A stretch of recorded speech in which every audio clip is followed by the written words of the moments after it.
Start करें। नाम क्या है आपका? कल आए थे क्लास में? क्या नाम है?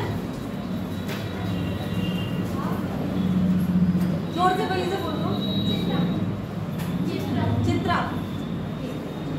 देखो क्लास में अगर किसी को कोई भी प्रॉब्लम हो, ठीक है, आपस में बात करने से बेटर है जब तक मैं क्लास में खड़ी हुई है। बहुत ज़्यादा टाइम नहीं है, पढ़ते हो पता भी नहीं चलता कि 1.5 आवर कब निकल जा रहा है हमारा, ठीक है।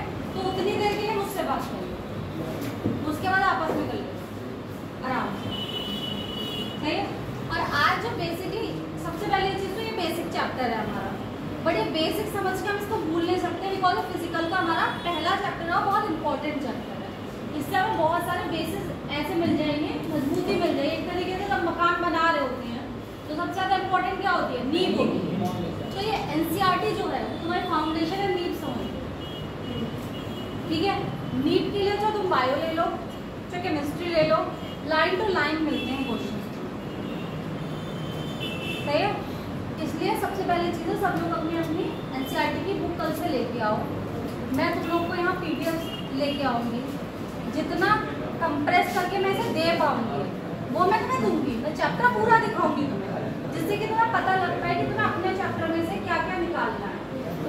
और एक चीज़ सोचो, जितना चैप्टर पढ़ते चल रहे हो ना, शॉर्ट नोट्स बनाते चलना, क्योंकि लास्ट टाइम में मोटी कॉपीज अच्छे लगते हैं कि ऐसे 4-4 पन्ने मिल जाएंगे। अगर इतने में हमारी पूरी फिजिकल खत्म हो गई, फिजिकल में है क्या? फॉर्मूलाज याद होने चाहिए आपको थोड़ा सा मेथड आना चाहिए न्यूमेरिकल सॉल्व करना, और कैलकुलेशन आपके अपने ऊपर है।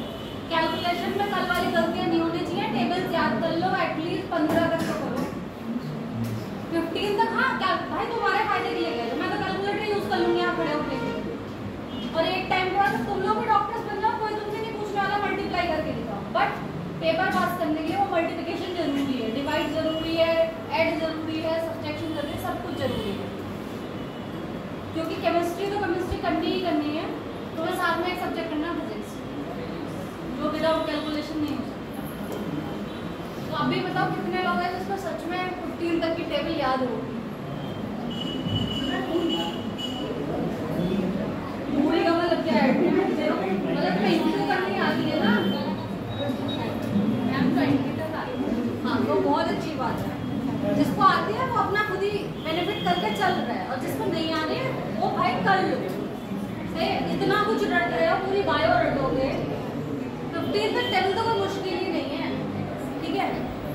और कैलकुलेशन अपनी जितनी पॉइंट्स पे ले लोगे उतना अच्छे से फिजिकल स्टार्ट हो जाएगी। अब चलो चैप्टर की स्टार्टिंग में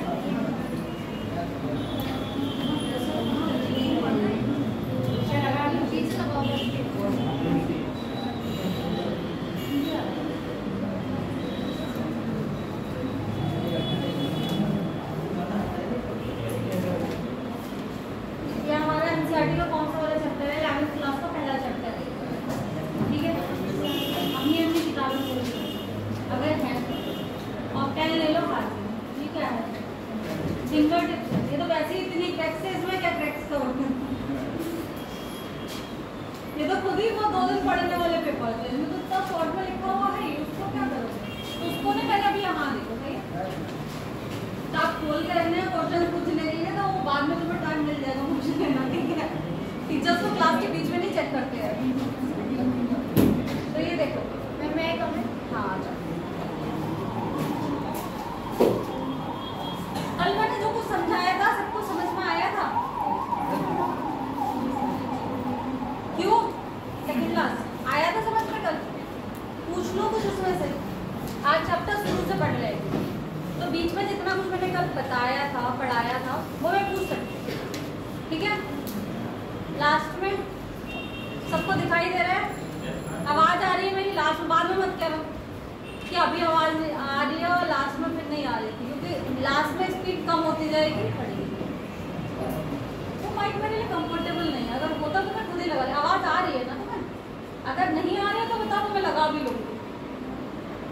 नहीं आ रही है? हाँ तो ठीक है।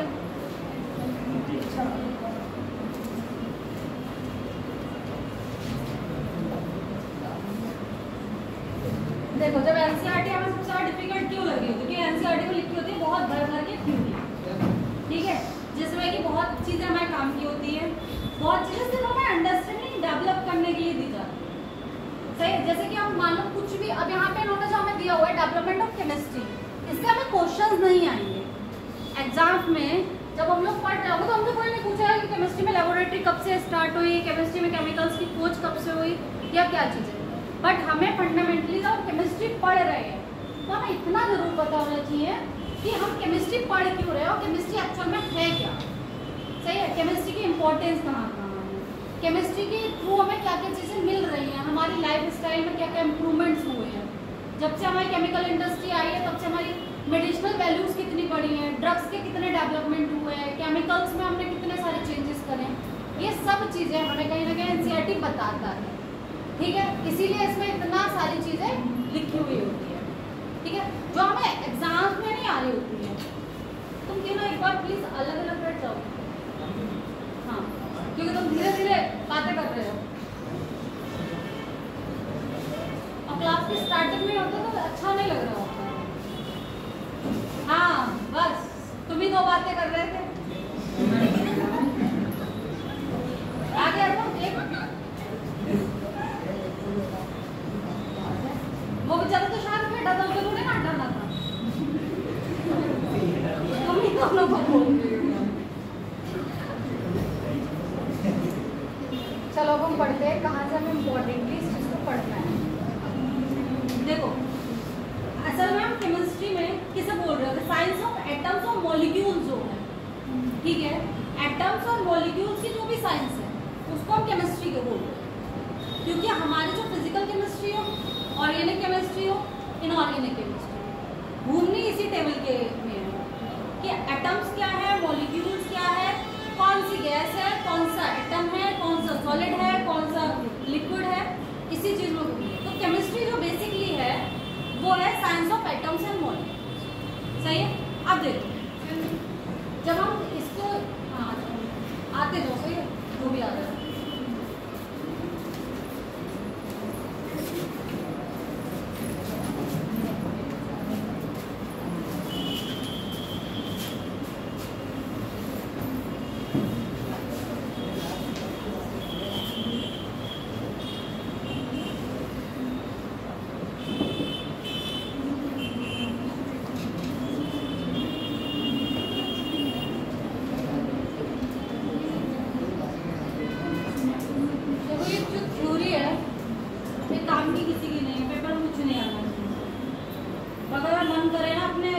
वैदिक जीवन के बारे में जानकारी लेने का कि ये कैसे कैसे तुम्हारा स्टेप बाय स्टेप आ गया तो पढ़ लेना।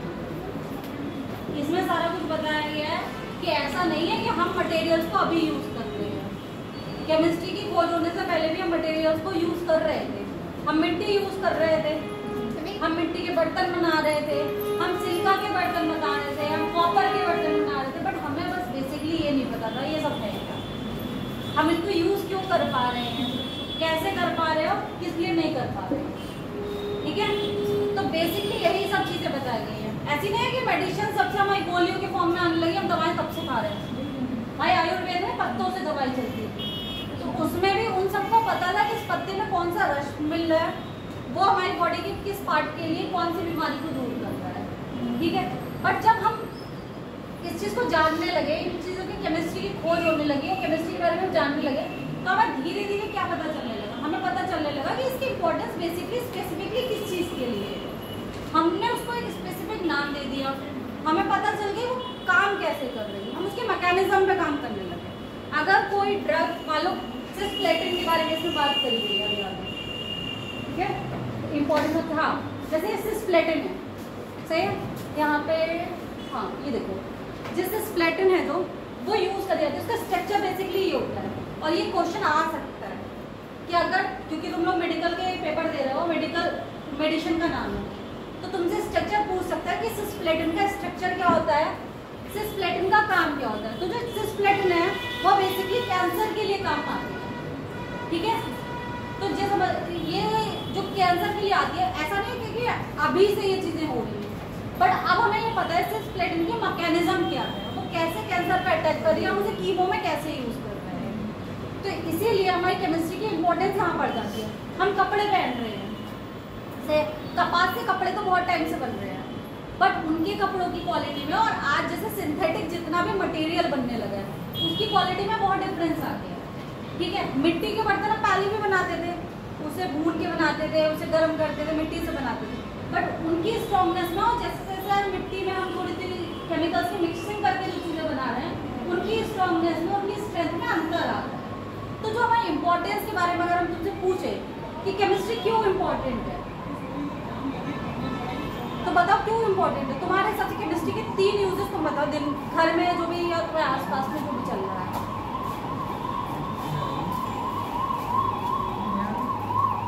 बोलो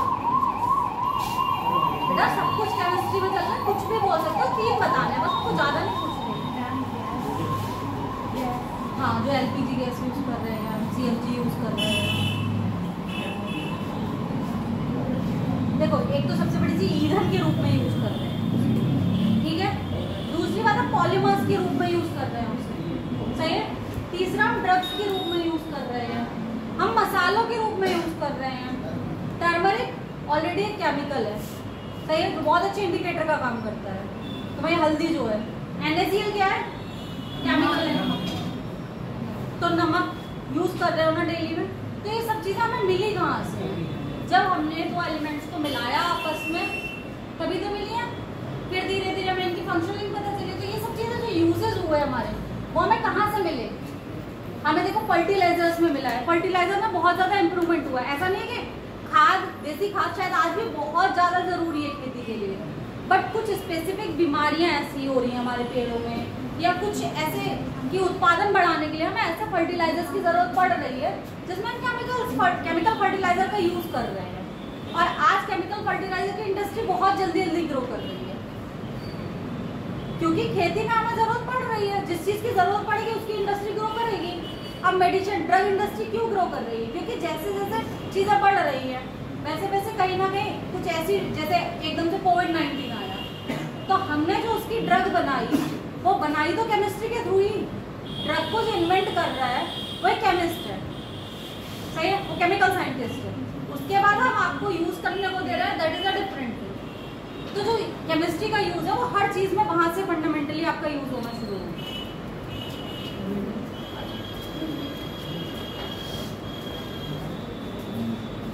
कल मैंने आपको बता दी थी कि एटम्स क्या हो रहे हैं और मॉलिक्यूल्स क्या हो रहे हैं, सही है। आगे वो भी अगर आएगा तो मैं बता दूंगी फिर से रिप्लेस करके सब चीजें। अब जैसे ग्रीन हाउस के बारे में, ग्रीन हाउस गैसेज है, मीथेन, कार्बन डाइऑक्साइड, ये सब चीजें। तो तुमसे पूछा जा सकता है ग्रीन हाउस गैसेज कौन कौन सी है। आसपास जो भी बैठो, सीटें बहुत खाली है, बातें नहीं करना, बीच वाली सीट पूरी खाली है, यहाँ बैठ सकते हो कोई भी,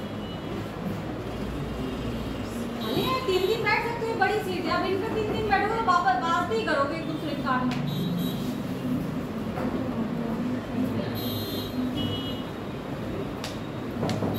अब देखो हम आ जाते हैं, सबसे पहला हमारा टॉपिक क्या था, जो चैप्टर जो है हमारे नीट के सिलेबस का पहला चैप्टर है।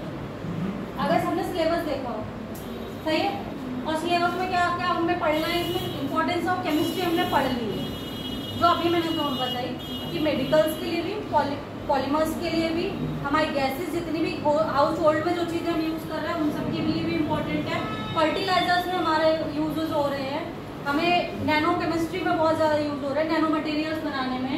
हमें परमाणु, न्यूक्लियर केमिस्ट्री हो रही है, हमें परमाणु बम जो बन रहे हैं या फिर उनसे प्रोटेक्शन के लिए हम जो भी चीज़ें बना रहे हैं, उन सब में हमारी क्या यूज़ हो रही है, केमिस्ट्री यूज़ हो रही है। तो इम्पोर्टेंस तो हमारी लाइफ में शुरू सुबह सोने के उठने से लेकर शाम तक केमिस्ट्री की हर जगह है, क्योंकि हम जो कपड़े पहन रहे हैं, जो हम खा रहे हैं, जो हम कुछ यूज़ कर रहे हैं, सबका सब हमें कहीं ना कहीं केमिस्ट्री से लिंक कर रहा है, हमें जोड़ रहा है, सही है। तो अगर इम्पोर्टेंस 5-6 तुम्हारे कभी पेपर में आ गई तो पहचान तो पाओगे ही अपने आप कि ये हमारी केमिस्ट्री की चीज़ है, भाई जान लें। कुछ भी दिख जाए सब केमिस्ट्री का है, तो उसमें दिख जाए तो खाद लिखी हुई कि इसमें से बताओ केमिस्ट्री में यूजेस में क्या क्या है। तो फर्टिलाइजर दिख रहा है, पॉलीमर का कोई सा कभी नाम आ जाए, पॉलीमर्स पढ़ोगे तुम लोग शायद, मैं चैप्टर उसमें है सिलेबस में सारा, हाँ, तो पॉलीमर पढ़ोगे तो पॉलीमर्स आ जाए, कोई भी ड्रग का नाम आ जाए। अब जैसे 2 ड्रग्स यहाँ दी हुई थी, एक ही सिस्प्रोडिन है, प्लेटिना, और AZD, सही है। इसका यूज होता है एड्स में। तुम लोग मेडिकल के स्टूडेंट हो तो मेनली इसके लिए बहुत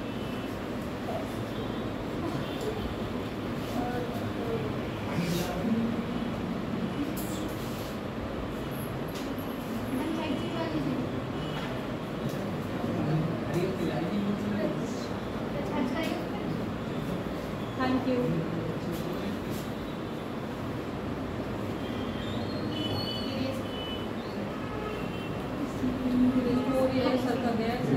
चलो काम चला लो, मैं बता दूँ।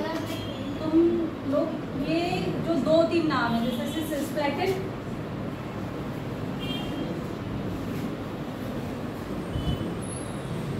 और सिस्प्लेटिन का तो स्ट्रक्चर भी आराम से तुमसे पूछ सकता है। ये सिंपल स्ट्रक्चर है, बहुत ज़्यादा कॉम्प्लेक्स स्ट्रक्चर नहीं है तो पेपर में पूछ नहीं सकते, ठीक है। तो इसका स्ट्रक्चर भी याद रख लेना।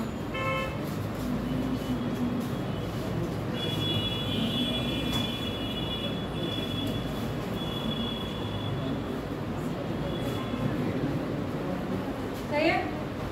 दूसरी कौन सी है? टैक्सोल है। ये दोनों किस चीज के यूज में आती हैं? बोल लिया करो थोड़ा थोड़ा बीच बीच में। कैंसर के लिए आती है ना। तो ये क्या है? एंटी कैंसर ड्रग्स है। अगर कभी लिख के आ रहा है इसमें एंटी कैंसर ड्रग कौन कौन सी है और ऑप्शन में कहीं भी सिस्प्लेटिन या टैक्सोल दिख जा रहा है तो तुम्हें क्या करना है? उस पर टिक करके आना है, ठीक है। AZT का यूज किसके लिए कर रहे हैं हम? हेल्पिंग टू एड्स पेशेंट, सही है। तो ये 2 चीजें तुम्हारे पेपर के अकॉर्डिंग इम्पोर्टेंट है। हाँ,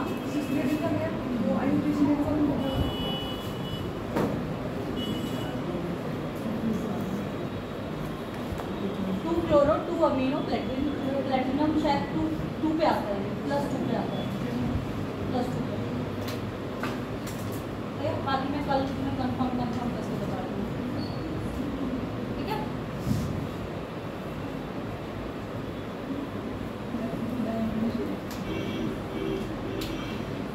अभी उसमें पढ़ोगे, कोऑर्डिनेशन में तो पढ़ोगे ना, इन सबके आयुर्वेद पढ़ने को मिलेंगे।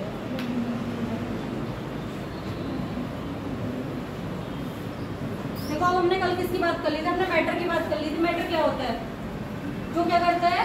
Anything that has mass and occupy space. Matter में मैंने बताया था कल भी कि जो भी कुछ भी है हमारे पास, कुछ भी जिसके पास अपना मास है तो तुम खुद हो, और जिसने स्पेस ऑक्यूपाई कर रखा है किसी की जगह, तो वो क्या है? हमारी मैटर है। मैटर का उसके बाद हमने क्या कर लिया था? जो पेन हो, जिस चीज में लिखा हुआ है सारा कुछ, जो भी चीज हमें ऑक्यूपाई कर रही है वो हमारा मैटर है। स्टेट ऑफ मैटर्स में हमने पढ़ लिया था। स्टेट ऑफ मैटर्स कितनी होती हैं? 2 टाइप से कर ली थी। फिजिकल एंड केमिकल टाइप से मैटर को डिवाइड कर लिया था। उसके बाद स्टेट ऑफ मैटर्स में हमने 3 पार्ट करे थे, सॉलिड, लिक्विड और गैस। सॉलिड में क्या करा था? सॉलिड क्या थे? अंतरा आर्टिकल बहुत ज्यादा होता है, इसलिए क्या होता है? Solid has a definite volume and definite shape.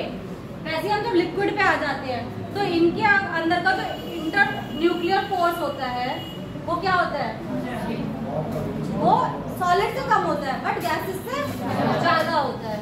तो वो क्या करते हैं? उनके पास वॉल्यूम का डेफिनेट रहता है, बट जब वो अट्रैक्शन फोर्स कम होता है तो वो शेप को अपनी चेंज कर लेते हैं, ठीक है। जिस कंटेनर में डाल दोगे वो उसकी शेप ले लेगा। ऐसे ही गैसेस के लिए ले लो। गैसेस के लिए क्या था? इनके बीच का न्यूक्लियर फोर्सेस तो बहुत ही ज्यादा कम होते हैं, इसलिए आप इनको ना देख पा रहे हो, सिर्फ महसूस कर पा रहे हो। ना आप ये बता पाओगे इनका फिक्स वॉल्यूम कितना है, ना आप ये बता पाओगे इनकी शेप कितनी है, ठीक है। और देखो जो जितने भी ये मेटल्स होते हैं इनको एक दूसरे में इंटरकन्वर्ट करा जा सकता है।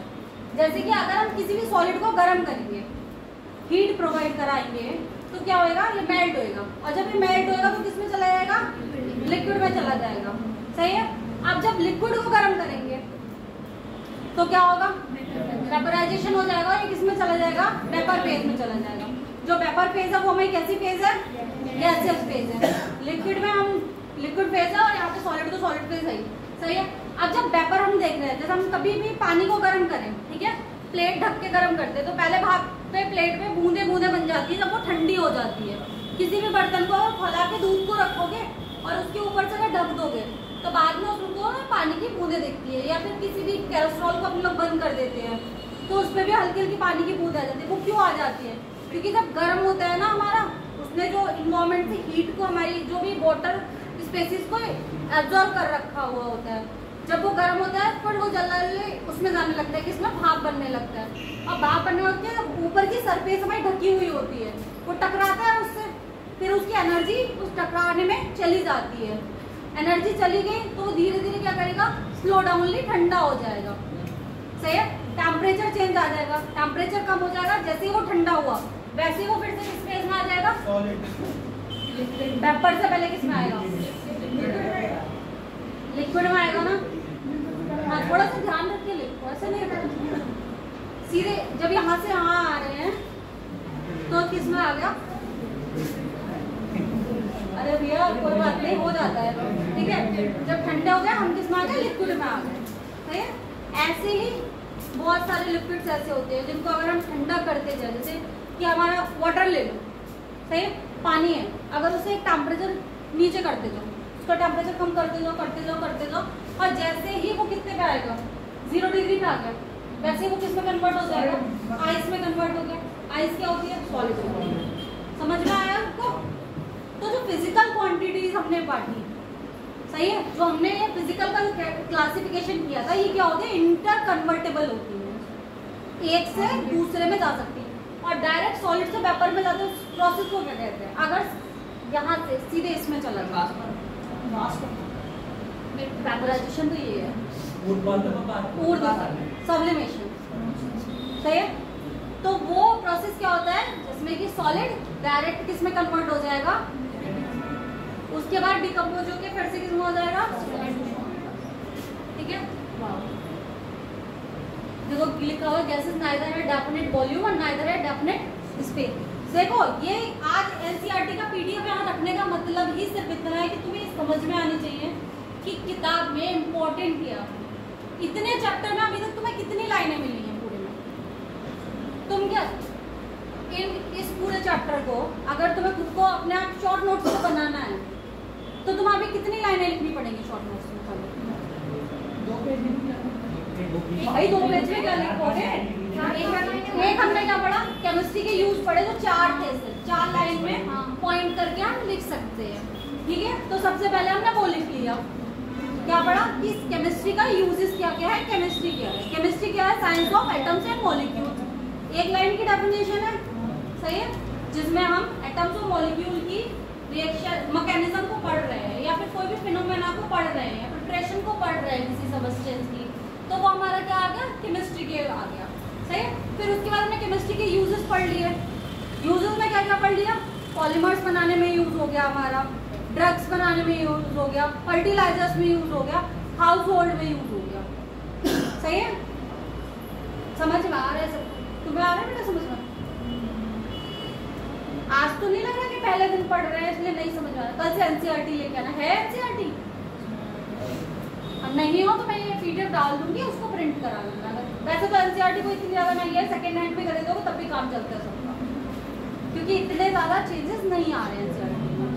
बट अगर तुम लोग को नहीं खरीदो तो ज्यादा अच्छा है, क्योंकि थोड़े थोड़े डाटा जरूर चेंज हो जाते हैं साल दर साल, थोड़े एक आध पेज में जरूर अंतर आ जाएगा, बहुत ज्यादा अंतर नहीं आएगा बट आएगा। और सच में बोल रही हूँ, तुम सोचोगे मैं बार बार ये बात बोल रही हूँ, बट एनसीईआरटी बहुत इंपॉर्टेंट है नीट के लिए। तुम लोग शायद अगर लाइन टू लाइन एनसीईआरटी पढ़ के जाओगे तो तुमको ये समझ में आएगी कि मैम गलत नहीं बोल रही थी, ये तो बिल्कुल एनसीईआरटी की लाइन आ गई है। और एनसीईआरटी से ही शॉर्ट नोट्स बनाओ, तुम नोट्स से नोट्स बनाओगे that is a different thing, ठीक है। वो तो बनाओगे कि मैं लिखवाऊंगी, शॉर्ट ही करके लिखवाऊंगी, या मैं जैसे ये चैप्टर वही बता रही हूँ इसके मैं अपने आप शॉर्ट नोट बना के भी तुम्हें डाल सकती हूँ, या फिर तुम्हें लिखते जाओ साथ साथ, जो मैं यहाँ पे बता रही हूँ कॉपी खोल के बैठो, जैसे ये लाइन अगर इतनी लिखी हुई है तो तुम इस चीज को लिख लो, तो ये तुम्हारे नोट्स यहाँ पे अपने साथ साथ बन रहे हैं, ठीक है। बट एक स्पेसिफिक चीज सीखो, जब हम ज्यादा पढ़ते हैं ना तभी हम उसे छोटा कर पाते हैं, अगर हम छोटा पढ़ेंगे ना तो हम उसे छोटा नहीं कर पाएंगे। इसीलिए ऑलवेज अभी जिस फेज में तुम लोग इनिशियल डेज में हो, अभी तुम कोई भी शॉर्टकट वाली किताबें पढ़ने की कोशिश मत करो, कोई भी लोग, ठीक है, कि इसमें सिंपल वे में थ्योरी में छोटा सा तरीका। अभी पहले कोशिश करो कि सबसे पहला चैप्टर मुझे किससे पढ़ना है, एनसीईआरटी से पढ़ना है, या फिर नूतन की बुक है यूपी वर्ल्ड वालों के लिए, बहुत अच्छी बुक्स है वो, बुरी बुक्स नहीं है बिल्कुल भी, सही है, अच्छे से पढ़ सकते हो उसे। सही, तो अगर किसी के पास मान लो यूपी बोर्ड की कोई बुक है जिसमें कि थ्योरेटिकल वे में चैप्टर दिया हुआ है, बस इतना याद रखो, उस चैप्टर को पढ़ सकते हो, कोई ऐसी प्रॉब्लम नहीं है। क्योंकि आजकल मैंने भी देखी कि जो भी अरिहंत निकाल रहा है या कोई भी निकाल रहा है जो भी बुक्स, वो सब क्या कर रहा है, वो सेम ही पैटर्न पे बुक्स निकाल रहा है, इतना अंतर उनमें है नहीं। सही, शायद एक बहादुर करके है, पी बहादुर की बुक आती है, एक ऑर्गेनिक केमिस्ट्री की, अच्छी बुक है, बुरी बुक नहीं है बिल्कुल भी, हमने भी अपने टाइम में पढ़ी है। तो इसीलिए अगर यूपी बोर्ड के स्टूडेंट हो तो मैं अच्छे, क्योंकि यूपी बोर्ड वाले स्टूडेंट को एनसीईआरटी सीरियसली डिफिकल्ट लग रही होती है। हिंदी की एनसीईआरटी पढ़ने बैठो तो बहुत सारी चीज़ें ऐसी लग रही होती है बहुत डिफिकल्ट। एक तो पेजेस की टाइपिंग ऐसी है कि थोड़ा माइंड को करती है फिर, इसको यहाँ पढ़ते हुए नहीं लग रहा डिफिकल्ट, बट अगर वो हिंदी में छपा हुआ ऐसे करके इस बुक में मिलता है तो मुझे खुद को लगती है। इसीलिए मैं बोल रहा हूँ अगर निकाल सको इनके पीडीएफ्स निकाल लो, बहुत अच्छा है, सारा कुछ तुम्हें लिखा हुआ भी इस पर मिल ही जाएगा जितना मैं लिख के ला रही हूँ। और नहीं मिल रहा तो अपने आप इन चीज़ों को अपनी बुक पे अपने हिसाब से अपनी लैंग्वेज में नोट्स बनाओ। मेरा काम है तुम्हें समझाना चैप्टर को, ठीक है। तुम्हारे नोट्स जितने मैं बनवा पा रही हूँ, जितनी चीज़ें मैं इससे निकलवा पा रही हूँ वो निकालना तुम्हारा काम है, उसको अच्छे से अपनी लैंग्वेज में लिखना।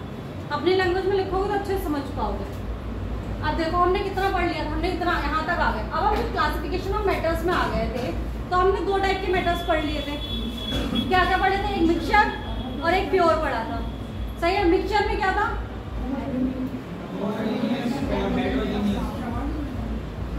पहले मिक्सचर की एक डेफिनेशन इन्होंने दी है, कंटेन्स पार्टिकल ऑफ 2 और मोर pure substance which may be present in any ratio.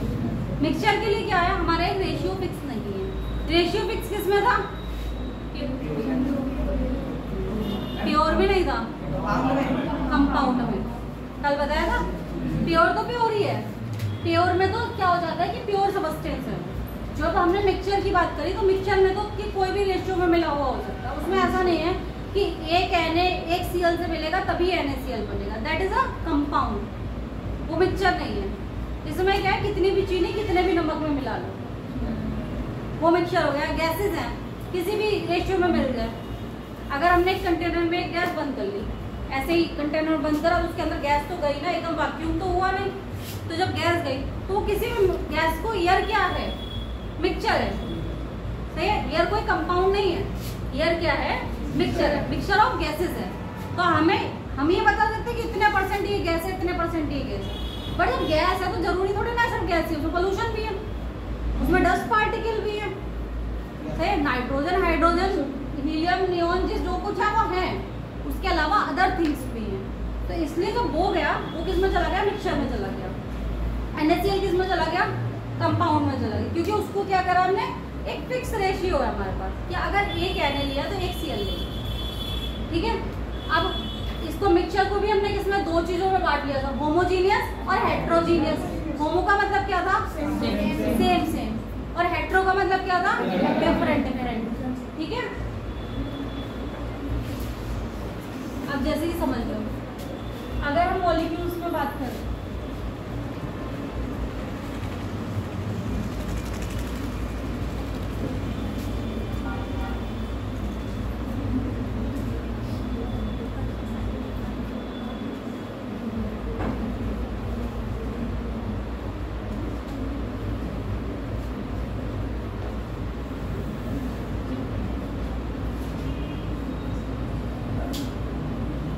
यही वाले पे आ गए, यहीं से पूरा चैप्टर का क्रक्स निकला। अब जैसे मैटर था, मैटर को हमने किस में कर लिया था, मिक्सचर और प्योर सब्सटेंस में कर लिया था। प्योर सब्सटेंस को किस में कर लिया था, एक में एलिमेंट और एक में कंपाउंड। एलिमेंट क्या था, हाँ, कंपाउंड क्या था, जब हम मिक्सिंग कर ले रहे थे, दो या दो से ज्यादा एलिमेंट्स को जब एक कंप्लीट रेशियो में मिला रहे थे, एक फिक्स रेशियो में मिला रहे थे, तो हमारा कंपाउंड बन जा रहा था। हेट्रोजीनियस और होमोजीनियस क्या था, जिसे हम देख के ही डिफरेंशिएट कर पा रहे थे, वो क्या था हमारा, जिसे हम देख के डिफरेंशिएट कर पा रहे थे, वो क्या था हमारा, हेट्रोजीनियस। तो डिफरेंट चीजें होंगी तभी तो हम उन्हें देख के डिफरेंशिएट कर पाएंगे। सही है, और जो फुली, जैसे अब चीनी और पानी था, सही है, वो अगर हमारा मिक्सचर है, हमने किसी भी रेशियो नहीं लगाया, चीनी पानी शरबत बनाना है, तो ये थोड़ी ना कि एक गिलास में 2 चम्मच पानी में चीनी डालेंगे तभी शरबत बनेगा। कोई मीठा पीता है, कोई फीका पीता है, कोई 2 चम्मच भी डाल सकता है, कोई 4 4 चम्मच भी डाल सकता है, कोई आधा किलो भी डाल सकता है, सबकी अपनी अपनी चॉइसेस है। तो वो भी क्या है, पानी और उसका एक मिक्सचर है। तो वो मिक्सचर क्या है हमारा, होमोजीनियस है, क्योंकि हम फर्स्टली उसे देख के क्या नहीं कर सकते, डिफरेंशिएट नहीं कर सकते। अगर हम पानी और उसमें घुला हुआ पानी रखा हुआ है चीनी, तो हम नहीं बता सकते कि सिर्फ पानी है या चीनी है, चीनी मिला हुआ पानी सेम ही लगेगा दोनों, सिर्फ डिफरेंस थोड़ा बहुत होगा तो कलर का आ सकता है, अगर वो भी प्योर वाली चीनी नहीं होगी, पीली वाली चीनी होगी, वरना वो भी नहीं आएगा। ठीक है, तो इसीलिए जो वो आ जाएगा किसमें आ जाएगा, होमोजीनियस, और वो आ जाएगा हेट्रोजीनियस। अब देखो हेट्रोजीनियस में इन्होंने लिख रखा है, देखो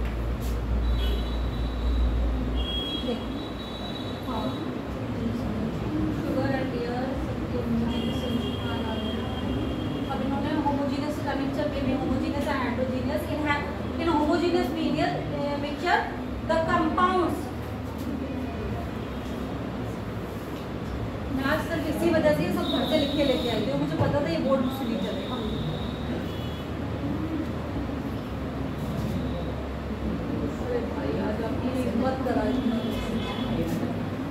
देखो कंपोनेंट्स क्या होते हैं, completely mix with each other. सही है, ये क्या हो गया हमारे कंप्लीटली मिक्स हो गए हैं। सही है, दैट मीन्स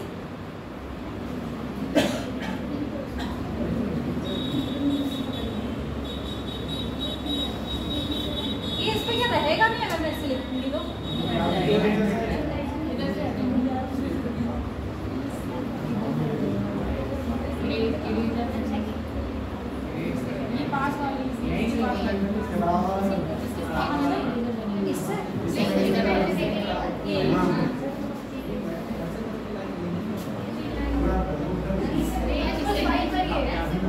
अगर स्वाइप करूंगी तो पूरा चला गया फिर। ठीक है, धन्यवाद। देखो होमोजीनियस सिस्टम में तुम्हें समझ में आया क्या होता है, यूनिफॉर्मली मिक्स हो जाता है, उसको हम क्या नहीं कर सकते, डिफरेंशिएट नहीं कर सकते। हेट्रोजीनियस क्या है, यूनिफॉर्मली मिक्स नहीं हुआ है, तो हम उसको देख के ही बता देंगे तो अलग अलग चीजें मिली हुई रखी हुई है, भले हम उसको अलग अलग कर पाए या नहीं कर पाए, बट हम देख के बता सकते हैं ये दो अलग अलग चीजें मिक्स है, तो हमारा वो किसमें आ जाता है, हेट्रोजीनियस सिस्टम में आ जाता है। सही है। अब प्योर सबस्टेंस क्या है, pure substance have a characteristic different from the mixtures. सही है, प्योर सबस्टेंस जैसे कि वही है कि फिक्स कंपोजिशन होती है, copper, silver, gold, water, glucose, ये सब चीजें आ गई।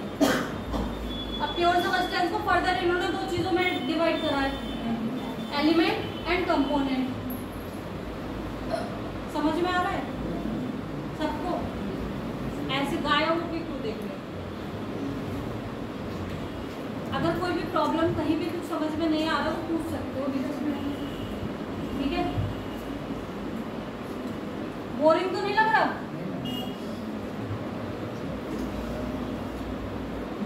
ये सब चीजें हम एक्चुअल में तक पढ़ चुके थे।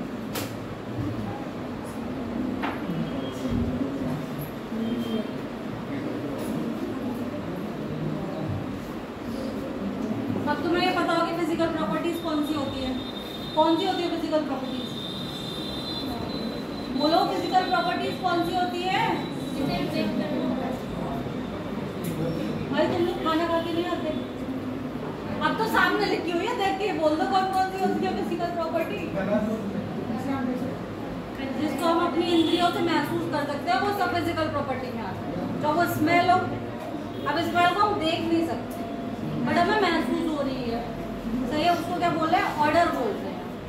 ठीक है, तो वो हमारी किसमें आ जाती है, फिजिकल प्रॉपर्टी में। कलर को हम क्या कर रहे हैं, देख सकते हैं। ठीक है, मेल्टिंग पॉइंट है, सही है, बॉइलिंग पॉइंट है, डेंसिटी है, ये सब किस में आ गए, हमारे फिजिकल प्रॉपर्टीज में आ गए। और केमिकल प्रॉपर्टीज क्या होती है, जिनको हम देख ऐसे नहीं सकते। सही है, वो जब हम रिएक्शन करेंगे उसके तहत हम उसको भले टेम्परेचर ज़्यादा दे रहे हैं या फिर टेम्परेचर को कम कर रहे हैं, उसके बाद जो भी हमें केमिकल्स में चेंजेस आ रहे हैं वो सब हमारी किस में आ जाती है, केमिकल प्रॉपर्टीज में आ जाती है। जैसे कंपोजिशन हो गया, एसिड बेस हो गया, कौन एसिड है कौन बेस है, ये कैसे पता चलेगा? एसिड को एसिड कब पता चलेगा, जब हम उसकी रिएक्शंस करके देखेंगे, जब हम उसको लिटमस पेपर पे चेक करके देखेंगे, कुछ ना कुछ तो हमें करना पड़ेगा, तभी हम या कोई इंडिकेटर डालेंगे, तभी हमें पता चलेगा कि वो हमारा क्या है, एसिड है या बेस है। हम ऐसे ही नहीं बोल सकते,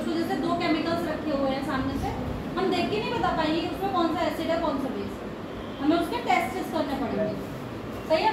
तो वो हमें क्या हो जाती है, हमारी केमिकल प्रॉपर्टीज हो जाती है, सही है। अब फिजिकल प्रॉपर्टीज को नापने के लिए, जैसे फिजिकल की जो भी चीजें होती है उनके लिए हमें एसआई यूनिट्स पढ़ी होंगी ना, उनमें 7 एसआई यूनिट्स दी गई है, जो बेस यूनिट्स है। बेस यूनिट्स का मतलब क्या होता है एसआई सिस्टम में? बेस यूनिट्स का मतलब होता है जिसको हम ड्राइव नहीं कर सकते,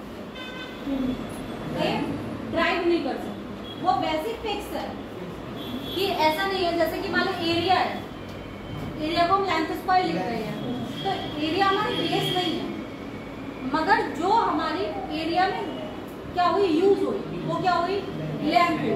तो लेंथ क्या है हमारी, बेस यूनिट है, जो हमारी क्या है, फिक्स है। देखो ये 7 है। और एक चीज याद रखना, एनसीईआरटी पढ़ते हुए जितनी भी टेबल्स हैं, जितने भी ग्राफ्स हैं और जितने भी इंटरनल क्वेश्चंस हैं वो बहुत इंपॉर्टेंट है। चाहे 12th के एग्जाम के लिए ले लो, चाहे आईआईटी जेईई के एग्जाम्स के लिए ले लो, चाहे नीट के एग्जाम्स के लिए ले लो। तो इसलिए ध्यान रखना कि ये क्लासेस की जितनी भी एनसीईआरटी तुम्हारे पास हैं, तुम्हारे जो भी एनसीईआरटी होगी, सही है, इन टेबल्स में जितनी भी लिखी हुई चीजें, इनको अपने आप एक व्हाइट पेपर पे एक चैप्टर की एक जगह लिखते जाओ, सही है। बहुत इंपॉर्टेंट है, जो चीजें याद हो जाए उन्हें याद कर लो, नहीं हो आंखों के सामने लगा लो। 10 दिन देखोगे, बट देखना रोज है, ये नहीं बस कमरे में लगा के, और हम तो भूल गए भाई दीवार पे हमने कुछ लगा के रखा है। कलर नहीं करना है दीवार पे, सिर्फ लगाओ।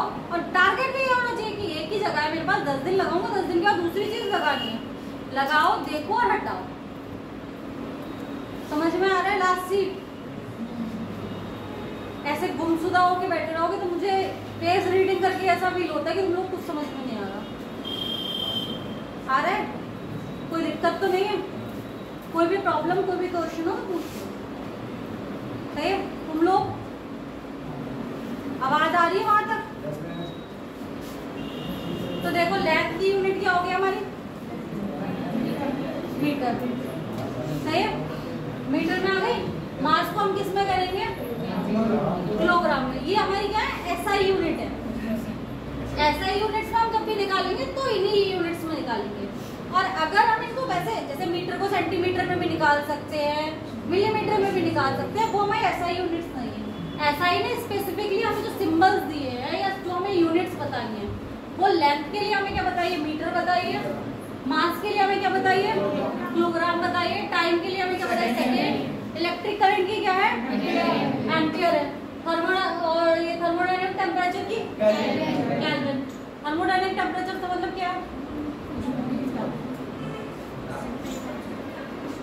एक होता है टेम्परेचर, एक होता है फिक्स टेम्परेचर, जो हमें एक आइडियल टेम्परेचर अपना लेके परमताप 273 केल्विन ना, 273.15 है ना, या 16 समथिंग कुछ है, सही है, वो केल्विन में लेते हैं। तो वो जो एक परमताप जिसके लिए हम कहते हैं, वो जो फिक्स किया है उसकी यूनिट है, सही।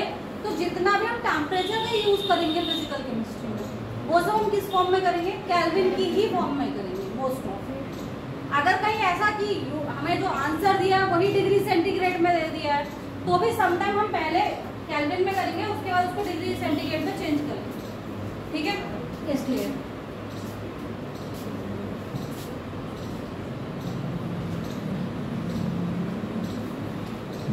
अब यहाँ पे एक तुम्हारी चीज आती है जो तुम्हारे लिए इस चैप्टर का जो बेसिक फाउंडेशन जो आ जाती है वो आ जाती है मोल।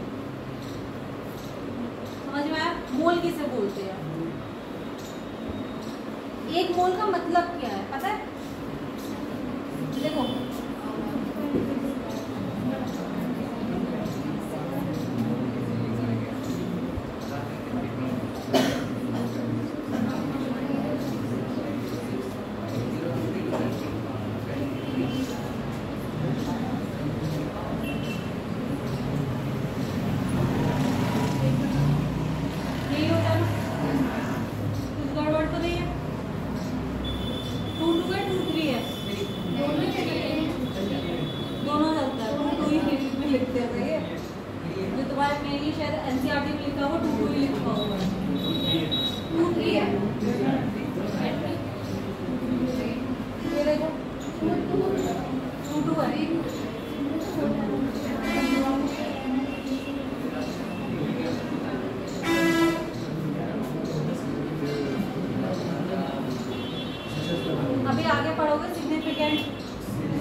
ऑफ द इसका, तब समझ में आएगा कि 2-3 भी लगाते हैं। ऐसा मैं कुछ कोई तुम लोगों को खुद के लिए नहीं कह रही, कैलकुलेशन में तुम्हारा बहुत महारथी वाला फर्क नहीं आएगा।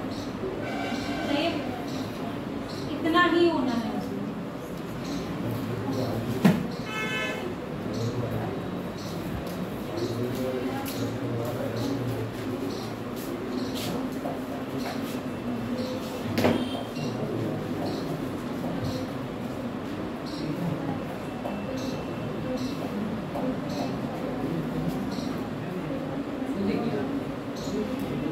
एक मोल क्या होता है? एक मोल वो होता है जिसमें इतने नंबर ऑफ एटम्स होते हैं।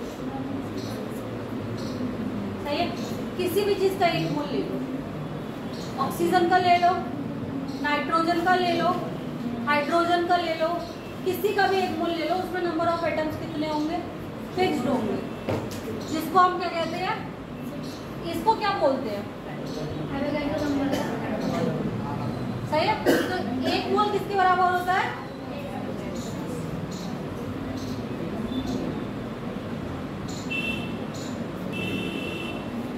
एक ये भी तुम्हारे थोड़े से काम में आएंगे कि किसकी पावर कितनी कितनी होती है। ये वाली जो पूरी दिख रही है लास्ट तक, कैसे बात कर रहे हो एनसीईआरटी की? भाई एनसीईआरटी का एक वीडियो है, देख नहीं रहे हो।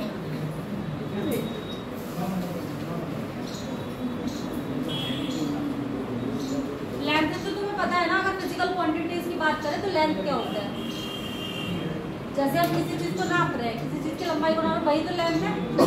ऐसी मास और वेट की बात करें, मास क्या होता है? किसी भी समझ जो मैटर, अमाउंट ऑफ मैटर होता है, वो तो हमारा क्या होता है? मास होता है। सही है, मास हर जगह तुम पूरी पृथ्वी पे कहीं भी नापोगे, मास इक्वल आ जाएगा तुम्हारा, कहीं भी मास चेंज नहीं होएगा। वेट क्या होता है? ग्रेविटी जो तुम्हें फोर्स लगा रही होती है वो तुम्हारा mg, W बराबर mg आ जाता है। सही है, और ये क्या है? सिर्फ m है। मास क्या है? सिर्फ m है। तो मास क्या होता है? फिक्स्ड होता है। बट तुम्हारे जैसे जैसे कुछ जगहों पे कहीं पे ग्रेविटी ज्यादा है, तो वहां पे तुम्हारा क्या होगा? फोर्स ज्यादा लगेगा तुम्हारे ऊपर, तो वहां तुम्हारा जो वेट होएगा वो ज्यादा आएगा। जैसे कि पृथ्वी पे जो वेट है और चंद्रमा पे वेट निकालो, दोनों में क्या आता है? डिफरेंस आता है, क्योंकि वहां ग्रेविटी कम है, यहाँ ग्रेविटी बहुत ज्यादा है। जो फोर्स लग रहा है हम पे वो यहाँ पे ज्यादा है पृथ्वी पे, तो हमारा वेट यहाँ ज्यादा होगा, वहां हमको नहीं उतना मिलता। ऐसे ही लिफ्ट वाला तुमने फिजिक्स में शायद चैप्टर पढ़ा है या नहीं पढ़ा है? लिफ्ट वाले चैप्टर तुमने पढ़ा होगा, उसमें भी लिफ्ट के अलग अलग दिखाते हैं कि लिफ्ट ऊपर जा रही है तब क्या फर्क पड़ रहा है, नीचे जा रही है तब क्या पड़ रहा है। तो उस समय क्या, किस चीज में फर्क पड़ रहा है? सब मास में फर्क नहीं पड़ रहा होता है, वहां हम बात कर रहे होते हैं वेट की। समझ में आया? तो ये सब चीजें तो हमें फिजिक्स में पढ़ने को मिलेंगी।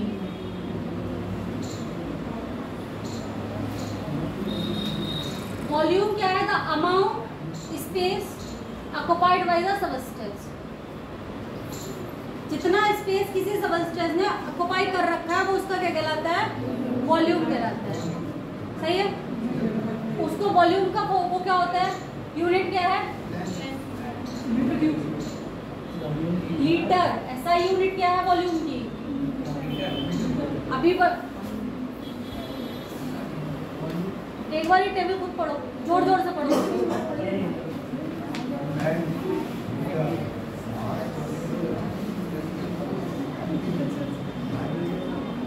यहाँ पढ़ो। अब कॉमन यूनिट क्या यूज कर रहे हैं हम लोग? लीटर यूज कर रहे हैं इसके लिए। सही है, दिख रहा है? और इसको हम 1 लीटर क्या होता है? 1 लीटर हमारा होता है 1000 ml के बराबर। 1 लीटर किसके बराबर हुआ हमारा? 1000 ml के बराबर। और 1000 ml को हम लिख सकते हैं 1 सेंटीमीटर क्यूब। क्या लिख सकते हैं? 1 सेंटीमीटर क्यूब। ये जो जितनी वॉल्यूम की यूनिट्स है ना, ये तुम्हारे सोल्यूशन वाले चैप्टर में भी बहुत काम आएंगे। तो इन यूनिट्स को ध्यान में रखना कि कहीं पे अगर 1 लीटर लिखा हुआ है तो वहाँ डीएम क्यूब भी हो सकता है। सही है, जैसे पीवी बराबर एनआरटी वाला फॉर्मूला भी जब हम लोग क्वेश्चंस करेंगे ना, तो वहाँ पे यूनिट्स कई बार हमारे आंसर्स के लिए बड़े मैटर कर जाते हैं। कई बार देखो कंपटीशन तुमसे बहुत ज़्यादा मेहनत नहीं कराना चाह रहा होता है, वो ये देखना चाह रहे थे तुम्हारे कॉन्सेप्ट कितने ज़्यादा क्लियर है, ठीक है। तो वो सिर्फ यूनिट्स में भी कभी कभी इतना खेल खेल देता है कि तुम चैप्टर को समझने में अगर अच्छे से समझे हुए हो तुम यूनिट्स का खेल, तो तुम्हारे फिजिक्स के, तुम्हारे केमिस्ट्री के प्रॉब्लम बहुत आसानी से सॉल्व हो जाते हैं समझ। और कई बार हमारे यूनिट्स में ही थोड़ा थोड़ा सा चेंज आ जाता है, जैसे आर की हम अलग अलग वैल्यू लिखते हैं हर यूनिट के लिए।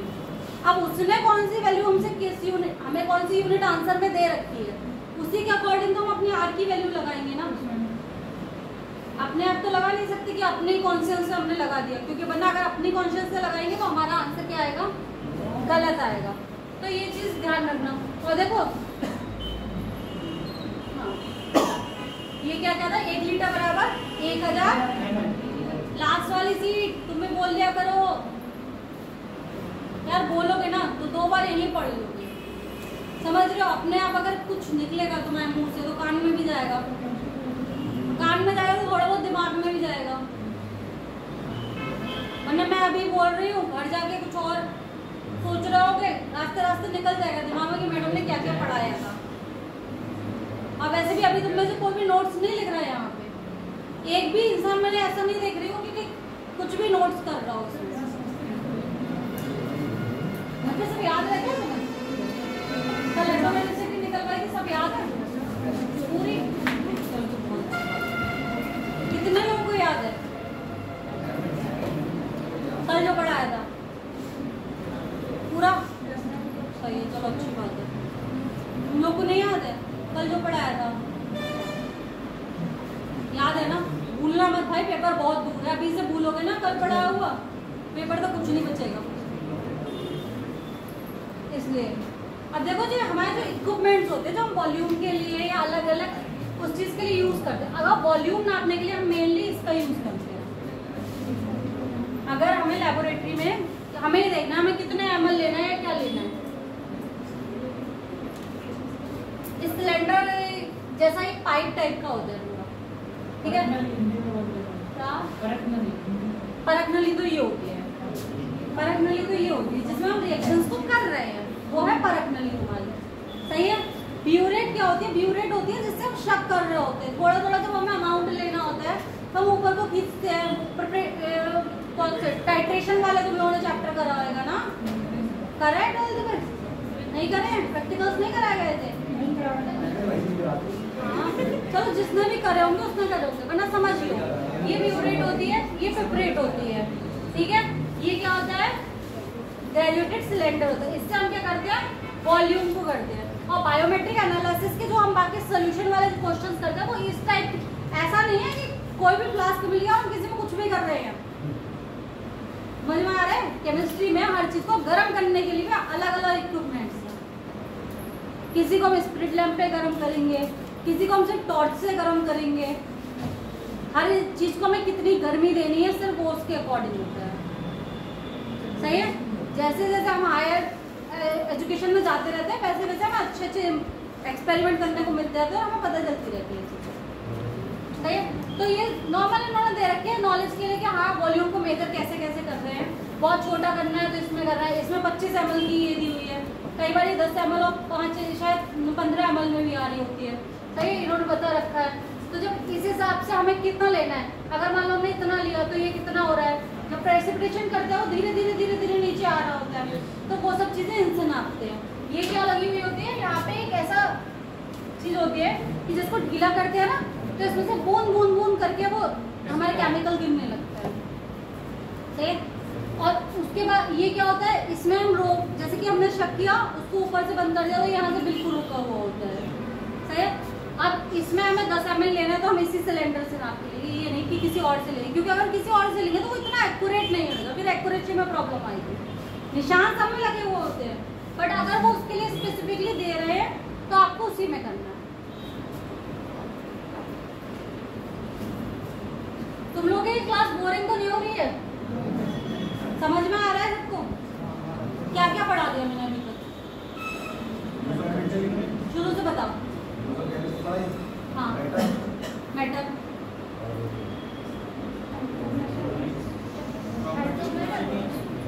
आवाज नहीं आ रही।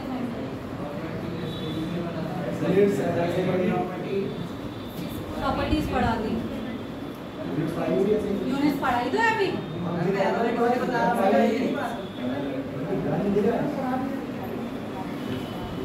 ऐसे मत करो, कम से कम ये तो भाई एनसीईआरटी का चैप्टर है, एनसीईआरटी का तो कम से कम वो याद रखो क्या कहते हैं कि किसके बाद क्या है।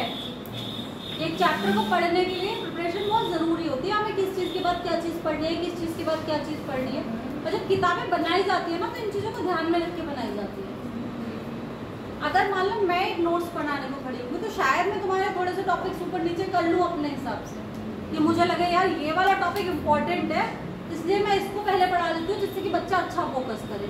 पर जब किताब लिखी जा रही होती है तो वो श्रिंक में लिखी जा रही होती है कि जो चीज़ दूसरे से इंटरकनेक्टेड है वो पहले ही पढ़ाई जाए। अगर अभी तुम्हें मैं मोल्स के बारे में ये नहीं बताती वो किसके बराबर, एवोगाड्रो नंबर के बराबर हो रहा है, तो जब ये मोल कॉन्सेप्ट पढ़ोगे तो तुम्हें चीज़ें नहीं हो फिर उस हिसाब से क्लियर होगी। इसलिए किताब को ध्यान में रखना बहुत ज़रूरी है। और जब कोई भी क्लास ले रहे हो तुम कुछ नहीं लिखो, बट एटलीस्ट हेडिंग्स लिखो। घर जाके तुम्हें ये बताओ मैंने आज ये पढ़ा था, रिवीजन के टाइम में तुम्हें बहुत आसानी हो जाएगी। अगर तुमने किसी चैप्टर के खुद ब खुद ये लिख लिया इस चैप्टर में यही चीज़ें हैं, इट मीन्स तुम्हें आधा चैप्टर आता है। अगर तुम्हें यही नहीं पता चैप्टर में भाई क्या क्या है, तो फिर चैप्टर के अंदर क्या वो कैसे आएगा? समझ रहे हो?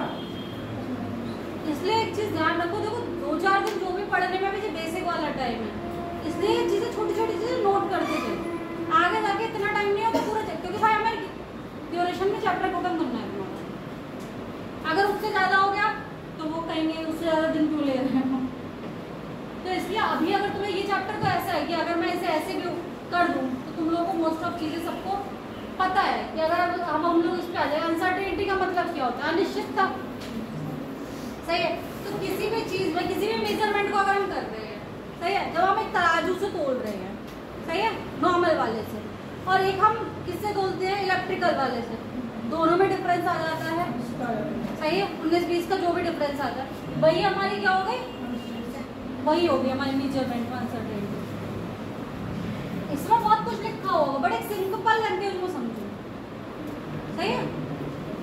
अगर मान लो मैंने किसी भी चीज़ का 1 ml लिया, सही है, अब 1 ml बॉटल लिया है, एक से जब मैं दूसरे में करूँगी क्या वो पूरा 1 ml जाएगा? नहीं जाएगा, क्योंकि वो कहीं ना कहीं उसकी बाउंड्री पे रह जाएगा। तो जो अब हमें क्या ध्यान है कि हमने 1 ml चीज़ यूज़ करी है इसमें, ठीक है, क्योंकि हमने सबसे पहले लिख लिया कि हमें कोई भी केमिकल लेना है, तो हमने क्या ले लिया? 1 ml ले लिया। सही है? अब जैसे ही हमने ट्रांसफर किया, मान लो 0.00002 ही रह गया किसी दूसरी में, बट यहाँ से यहाँ में कुछ तो कमी आ गई ना, तो जो डिफरेंस क्रिएट हो गया उसी ने तुम्हारी क्या कर दी? मेजरमेंट में अनिश्चितता कर दी कहीं ना कहीं। सही है? तो यही चीज़ है जो कैलकुलेशन में थ्योरेटिकल वैल्यूज अलग होती है। हम कहते हैं ना थ्योरेटिकल वैल्यूज के अनुसार तो हमारी ये आ रही है, एक्सपेरिमेंटल के अनुसार ये आ रही है। तो डिफरेंस जो होता है वो इन्हीं चीज़ों से क्रिएट होता है। समझ में आया? कि मान लो क्या होगा और मैंने क्या करा है,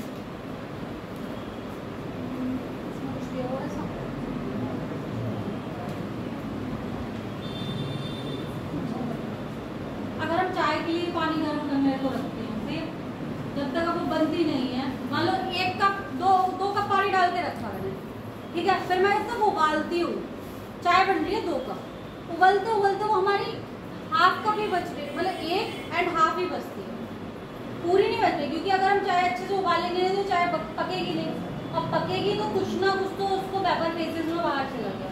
तो अगर अब हम बोले हमने 2 कप चाय बनाई, तो कहीं 2 कप बची नहीं बची, आगे ना अनसर्टेनिटी, मैंने तो 2 लोगों के हिसाब से बढ़ाई थी, अभी बची नहीं।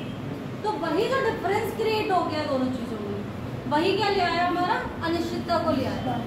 इसी के लिए हमने क्या किया, इन छोटी छोटी जो कैलकुलेशंस में छोटी छोटी चीज़ें होती है, इन सबको दूर करने के लिए हमने क्या लेके आया? साइंटिफिक नोटेशंस को ले आए। अब साइंटिफिक नोटेशंस क्या होगी? साइंटिफिक नोटेशन होगी जैसे कि अभी हमने एवोगाड्रो नंबर पढ़ा, सही है, 6.023 × 10⁻23, सही है। अगर मैं इसको एक्सपेंड करके लिखूं 10⁻23 का मतलब क्या हो? कितने जीरो है इसमें? 0 अगर 23 आ रहा है ना, आगे वाला मत लगाना, सिर्फ 10 10⁻23 जो हम लिख रहे हैं उसमें जितने जीरो आ गए ना, मान लो अगर मैंने लिखा 10⁻3 लिख रही हूँ, सही है, 1 × 10⁻3, सही है। अब जब मुझे इसे लिखना है, अगर मैं इसे इस फॉर्म में लिख रही हूँ और इस फॉर्म में लिख रही हूँ तो ये जो है वो नॉर्मल नोटेशन है, और जब मैंने इसको किसी भी एक्सपेंड के फॉर्म में 10 की पावर के साथ लिखा है तो वो हमारा क्या हो जाता है, साइंटिफिक नोटेशन हो जाता है। इससे क्या होता है, जो हमें बहुत बड़े बड़े नंबर्स होते हैं, सही है, उनको हम अच्छे से डील कर पा रहे होते हैं। ऐसा नहीं है कि पूरे पेज में हम सिर्फ एक एवोगाड्रो नंबर ही लिख रहे हैं। अगर हम पूरे पेज में इतने सारे जीरो लगाने के साथ से जब एवोगाड्रो नंबर को लिखना शुरू करेंगे तो हमारी कॉपी का बहुत सारा स्पेस जाएगा। हमारी कैलकुलेशन में हम कहाँ तक इतने जीरो को याद रखेंगे, कैसे डिवाइड करेंगे, कैसे इंटू करेंगे, बहुत सारी चीज़ों की प्रॉब्लम आएगी। अब जब हम इसको साइंटिफिक नोटेशन के तहत लिख लेते हैं, मतलब 10 की पावर में कुछ भी लिख लिया हमने, सही है, तो वो हमारा क्या हो गया, कोई बड़ा अमाउंट है तो एक छोटी जगह में आ गया। और समटाइम क्या होता है, जैसे कि ये वाली क्वांटिटी है, ये इतनी छोटी है, सही है, बहुत ही छोटी क्वांटिटी है।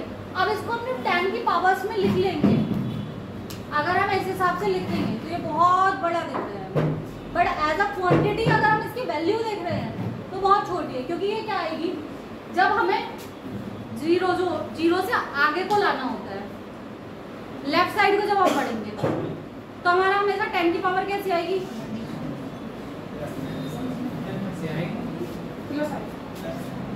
यहाँ से तो शुरू करेंगे ना, 1 2 3 4 5 6 7 इस तरीके से तो शुरू करोगे ना।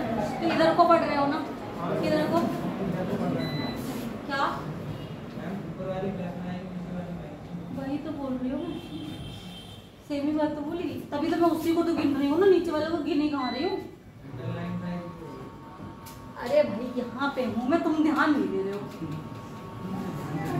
मैं दोनों को समझा रही थी। तो इस वाली में तो हम इधर को जाएंगे, हम इसे लिखेंगे 1 पॉइंट के उसमें 6 में, तो जो यहाँ पे पावर आएगी वो आएगी नेगेटिव में।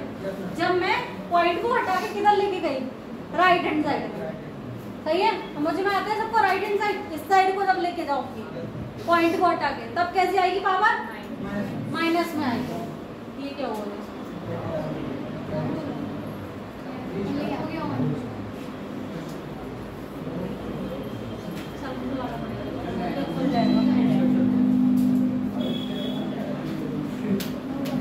ये पंखे के बंद कर दो यार, लाइट डाउन हो रही है।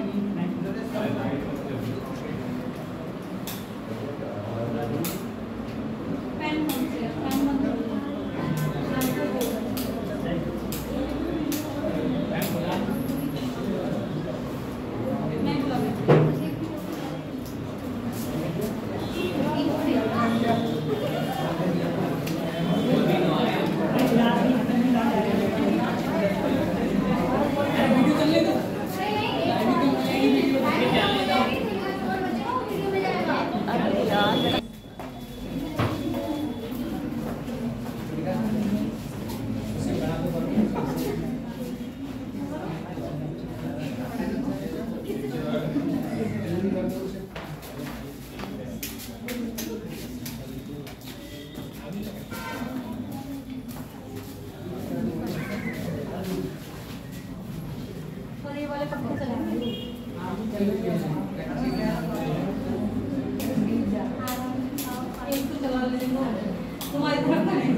करके आराम से। इसलिए चीज़ें बहुत बेसिक लग रही होती है बट इम्पोर्टेंट होती है, उन्हें देखते हुए चलना अपने आप ही। इसके बाद मैं तुम लोगों को एक PDF बाकी और भेज दूंगी, उससे भी पढ़ सकते हो, अच्छा है उस बुक में भी।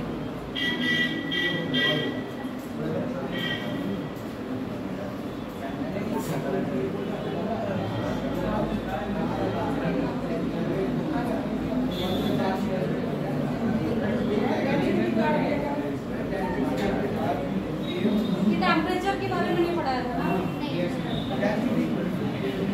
डेंसिटी क्या होती है? मास अपॉन वॉल्यूम, फॉर्मूला होता है सिंपल याद रखना।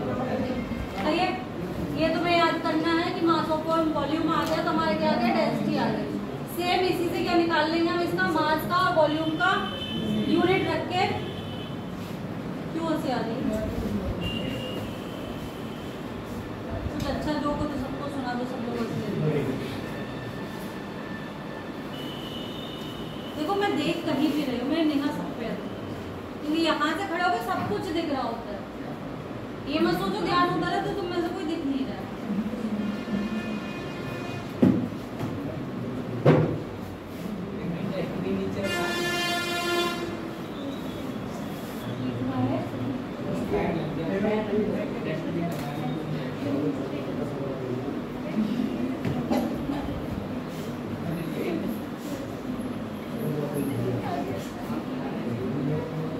यहाँ पे बात कर रहे थे, सही है।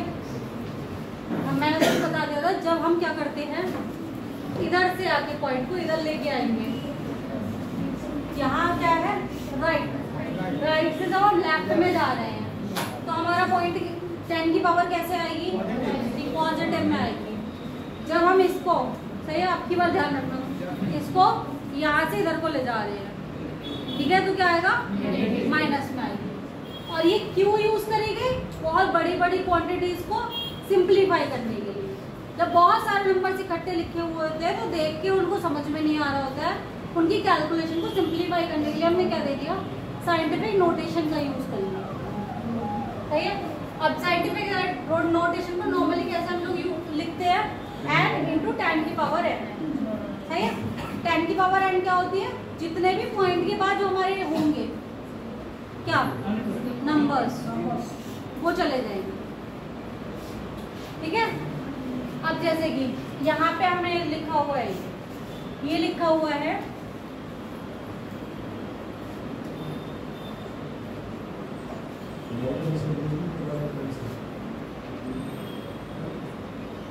देखो, ये है 232.508 है, सही है। जो ये नंबर लिखा हुआ है ये लिखा हुआ है।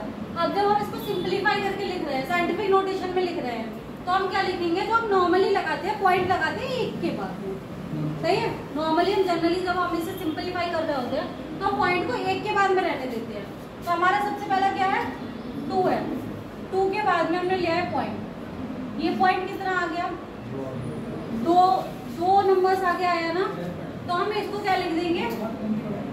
32508 इंटू 10 की पावर, क्योंकि हमने क्या किया है? पॉइंट को इधर किया है। पॉइंट को जितना हम उसमें करेंगे, आगे बढ़ाएंगे, ठीक है, उतने ही हमारे क्या आएंगे? पावर आ जाएगी। अब जितना मान लो अगर ये लिखा हुआ है, हम इसको क्या लिख सकते हैं?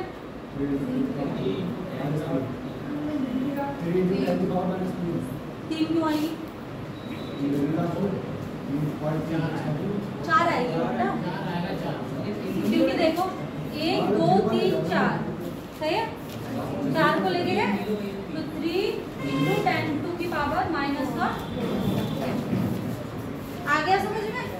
अब तो किसी को ये कंफ्यूजन नहीं रहा, क्योंकि देखो जो ये बेसिक ये वाली चीजें है ना, ये तुम्हारे लिए आगे भी फिजिक्स वगैरह की सारी चीज कैलकुलेशन करते हो तो बहुत इंपॉर्टेंट है।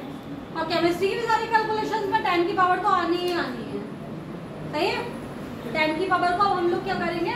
मल्टीप्लाई करना सीखेंगे। अभी तक हमने क्या किया कि हमारे पास कुछ डेसिमल नंबर्स हैं या कुछ सिंपल नंबर्स हैं, उनको हमने क्या किया, साइंटिफिक नोटेशन में लिखना सीखा है। सही है, सिर्फ इसलिए कि हमारी कैलकुलेशन को हम क्या कर पाए, सिंपलीफाई कर पाए, हम एक बहुत बड़े नंबर को कंप्रेस करके छोटे नंबर में लिख पाए।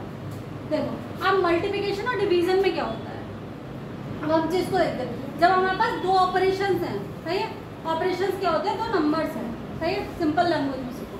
जैसे कि ये दिया हुआ है, पाइप दिख रहा है ना पीछे तक सबको बड़ा बड़ा, तुम लोगों को दिख रहा है ना, किसी को दिक्कत हो तो और शायद ये जूम हो जाता है ना, दिख रहा है आराम से। अब देखो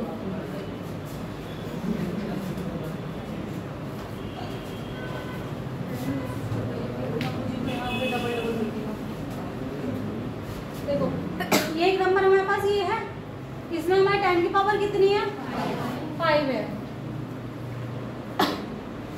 सही है।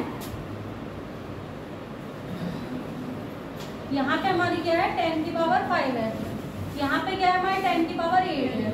जब हम मल्टीप्लिकेशन करते हैं तो जो सिंपल नंबर्स होते हैं, जैसे कि ये वाला और ये वाला, सही है, 5.6 इंटू 6.9, इसके तो हम करेंगे नॉर्मल मल्टीप्लाई, सही है, समझ में आया। नॉर्मल मल्टीप्लाई जैसी होती है वैसे इसको मल्टीप्लाई कर लेंगे। डेसिमल वाली मल्टीप्लाई जैसी होती है कि मान लो अगर इन दोनों के बाद डेसिमल है तो दो नंबर इसके पीछे आएंगे, 2 नंबर के बाद ही डेसिमल आएगा, उस तरीके से हमने इसको लिख लिया, ठीक है। जो ये पावर्स होती है, जब हम मल्टीप्लाई कर रहे होते हैं तो ये पावर्स क्या होती है, इनका एडिशन हो जाता है, सही है। ये पावर्स क्या करेंगी, जुड़ जाएंगी। जब ये पावर जुड़ जाएंगी तो तुम्हारी 5 और 8 कितनी हो जाती है, 13 हो जाती है। अब यहाँ पे कितना आया, 38.64 इंटू 10 टू की पावर 38। अब हमें पता है हम जब सिंप्लीफाई करते हैं तो हम पॉइंट कितने के बाद रखते हैं, 1 के बाद रखते हैं। तो अब हम इस पॉइंट को इधर को लेके आएंगे, किस साइड आया ये, लेफ्ट, ये राइट था, राइट से लेफ्ट की तरफ आया, तो ये जो पावर आएगी वो किस में आएगी, पॉजिटिव में आएगी ना, तो 13 में वो जुड़ जाएगी, तो ये क्या हो गया हमारा 14 हो गया। ये चीज समझ में आ गई अच्छे से, पक्का। लास्ट सीट तक सबको आई है, किसी को आवाज कान खान किसी चीज का कोई प्रॉब्लम तो नहीं है, पक्का समझ में आई ना। अगर अब मैं तुम्हें एक क्वेश्चन करने को दूं तुम कर पाओगे भी एडिशन वाला, सही है, ठीक है। अभी घर से मिलेंगे, 1-2 दिन में सब क्वेश्चन मिलेंगे। सेम अब हम लोग किसकी बात कर रहे हैं, जब हमारे पास दोनों चीजें किसमें है, दोनों पावर्स किसमें है, माइनस में। माइनस में पावर्स हैं बट साइन किसका है, ये साइन की बात नहीं कर रही, यहाँ क्या कर रहे हैं, क्या कर रहे हैं, मल्टीप्लाई कर रहे हैं। मल्टीप्लाई करते हैं तो पावर्स को क्या करते हैं, ऐड करते हैं। अब जैसे कि मान लो 10 की पावर -2 प्लस 10 की पावर -6, सही है, समझ में। जब प्लस और माइनस होते हैं क्या बन जाते हैं, ये माइनस बन जाता है, तो ये क्या हो गया 10 की पावर -2 -6, और सेम जो होते हैं मतलब माइनस माइनस और प्लस प्लस ऐड हो जाते हैं विद साइन। अगर 11 प्लस और 13 प्लस है तो जुड़ जाएंगे विद साइन, मतलब प्लस का ही आएगा 24, समझ रहे हो। अगर माइनस का है और माइनस का 5 है और माइनस का 3 है तो वो जुड़ के माइनस के ही 8 आएंगे। ऐड करके बता दूं, देखो जब भी अगर तो प्लस है एक साइन, ठीक है, और इसके इनटू में एक साइन माइनस है, तो इनकी जब मल्टीप्लाई होती है तो ये माइनस हो जाती है, 2 माइनस है तो ये क्या आ जाता है, प्लस आ जाता है, इतना पता है तुम्हें, भैया, ठीक है। अगर अभी नहीं करा, अब जैसे कि मैंने इसमें जब ये जोड़ा है तो ये इनटू में तो हो गया अभी दोनों साइन, तो ये किस में आ जाएगा, माइनस में आ जाएगा। इन दोनों के साइन जब सेम है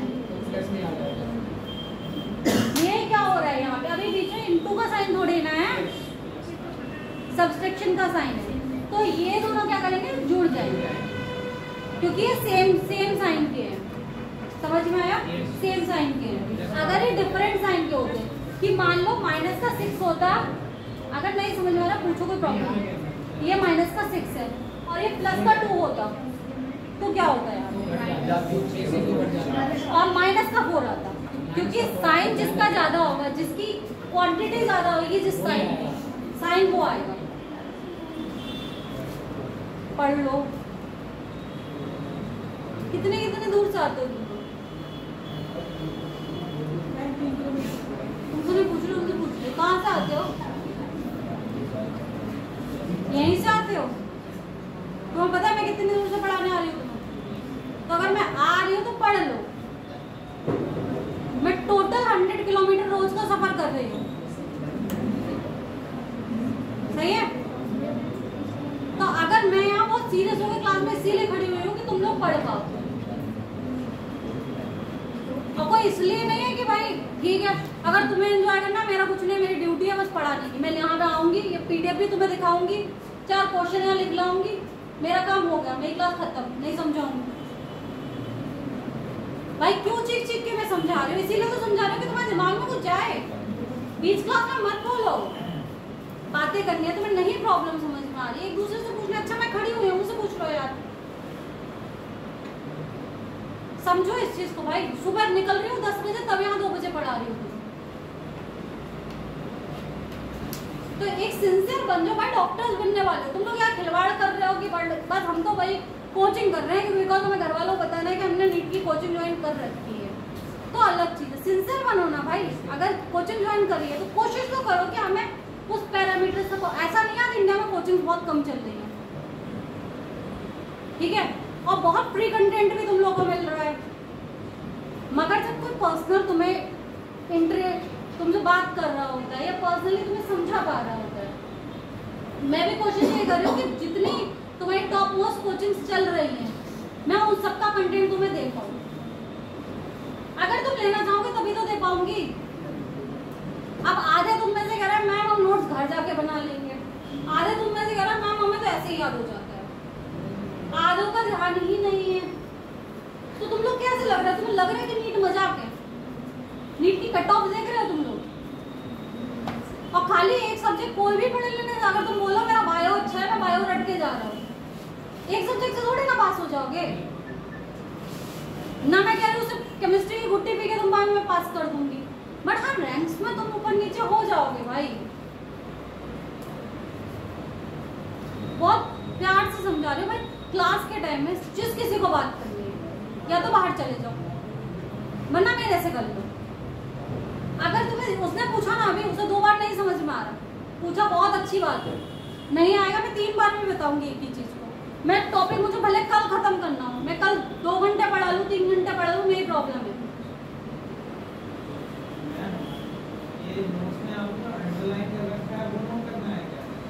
हाँ मतलब जितनी चीजें मैंने यहाँ से छोटी छोटी करके लिख रखी है ना, ये तुम अपने शॉर्ट नोट्स बना सकते हो। हाँ मैं ग्रुप पे डाल दूंगी। ये तुम्हारा समझ में एनसीईआरटी के पहले चैप्टर का पूरा क्रक्स है, जिसको तुमने अगर अपने शॉर्ट नोट्स में लिख लिया ना घर जाके आराम से पीडीएफ के बाद, तो तुम्हारे लिए वो अच्छे से हो जाए। बाकी थ्योरी से बच के है ये चीज़। छोटी छोटी जो डेफिनेशंस हैं, एक आध जगह जहाँ रह गया हो वो कर लेना खुद ब खुद। डेफिनेशन तो तुम्हें पता होगी ना किसे कहते हैं, उसमें लिखी हुई होती है। अगर एक आध डेफिनेशन जैसे छोटी मोटी हो सकता है, मोल वगैरह की कोई रह गई हो, तो उन चीज़ों को खुद कर लेना। बाकी मैंने मोस्ट ऑफ चीज़ें अंडरलाइन करी है, ठीक है। अब पीडीएफ में ग्रुप पे डाल दूँगी, उसको कोई दिक्कत नहीं है। अभी मैं जो तुम्हें समझा रही थी वो समझ में आया? मल्टीप्लिकेशन तक तो समझ में आ गया ना?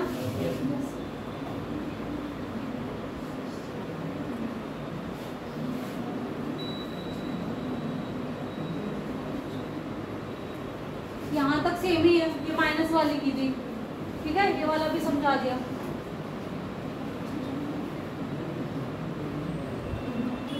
अब डिवाइड में भी सुन लो, यहाँ डिवाइड में दिया हुआ नहीं है। डिवाइड में क्या होता है, माइनस हो जाती है। जहाँ पे मल्टीप्लाई में क्या हो रहा है, एडिशन हो रहा है, वहीं अगर डिवाइड में है तो वो माइनस हो जाती है। जैसे कि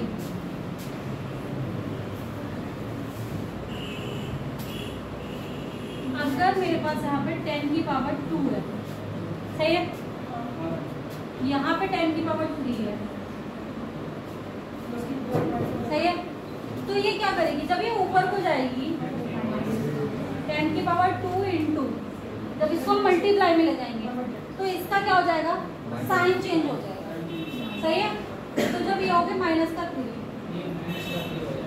ठीक है। अब जब इन दोनों का एडिशन करेंगे तब क्या होगा,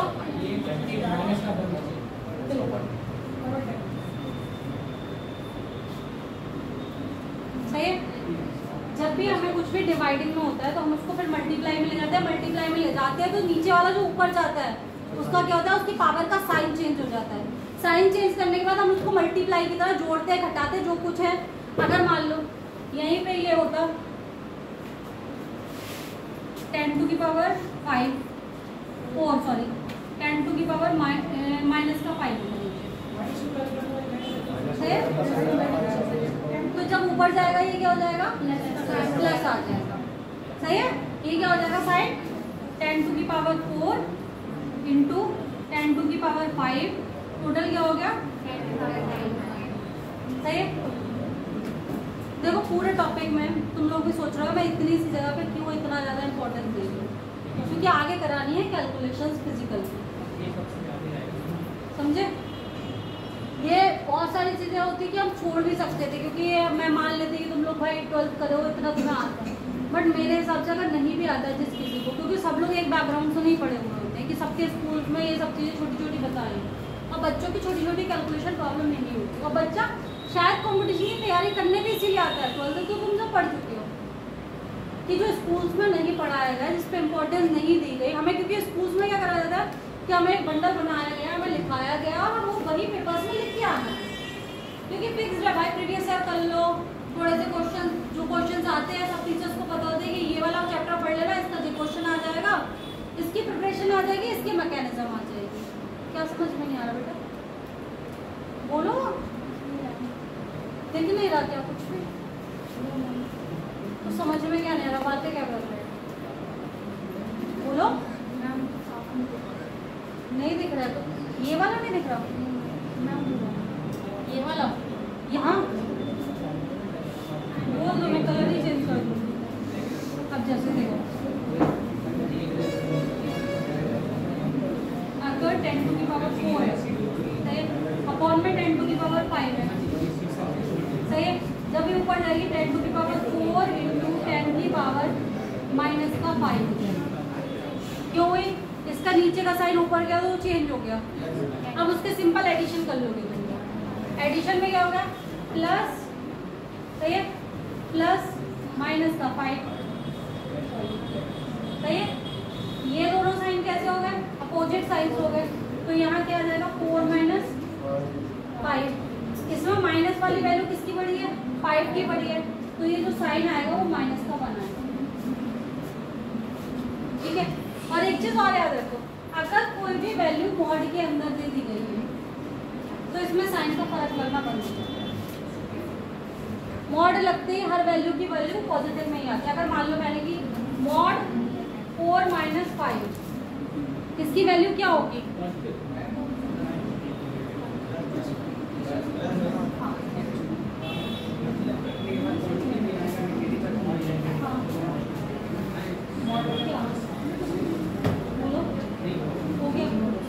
और किसी को कुछ है क्वेश्चन,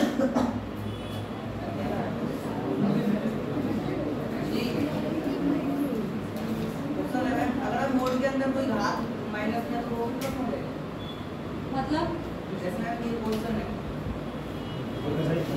इतने नोट तो थोड़े ना देख रहे हैं।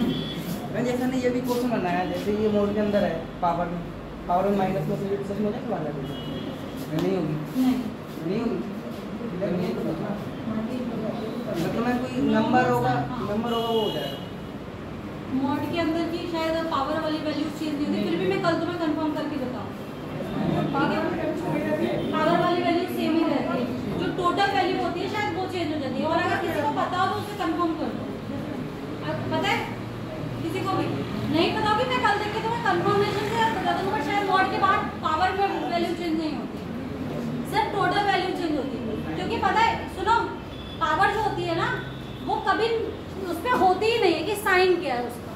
पावर क्या होता है? पावर होता है, अरे जीरो के बाद की तो वैल्यू बता रहे हैं हम ना, पावर तो हमने सिर्फ इसलिए बताई, ऐसा थोड़ी नहीं है। अगर देखो, अगर मेरे पास 0.00003 है, ठीक है, ये वैल्यू कैसी है? अभी तुम्हें इसका कोई पॉइंट के बाद का साइन दिख रहा है? नहीं दिख रहा ना, कुछ नहीं पता। अगर हम जब तक इसे डिग्री स्केल पे ना देखें, ये क्या है? जीरो से बड़ी है, जीरो से बड़ी है ना वैल्यू, भले बहुत कम बड़ी है बट जीरो से तो बड़ी है ना, क्योंकि जीरो के बाद कुछ वैल्यू है। तो इट मीन्स ये कहाँ आई? पॉजिटिव साइड में आ गई, स्केल पे आई, ठीक है। बट अगर हम इसे लिखेंगे 3 × 10⁻⁴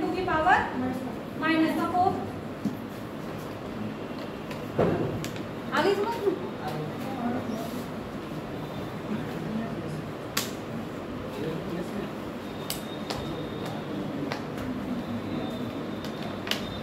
ये मैंने इसी चीज के लिए लिखा था, पीडीएफ पढ़ेगा तो ये सब तुम्हारे पास आ जाएगा, ठीक है।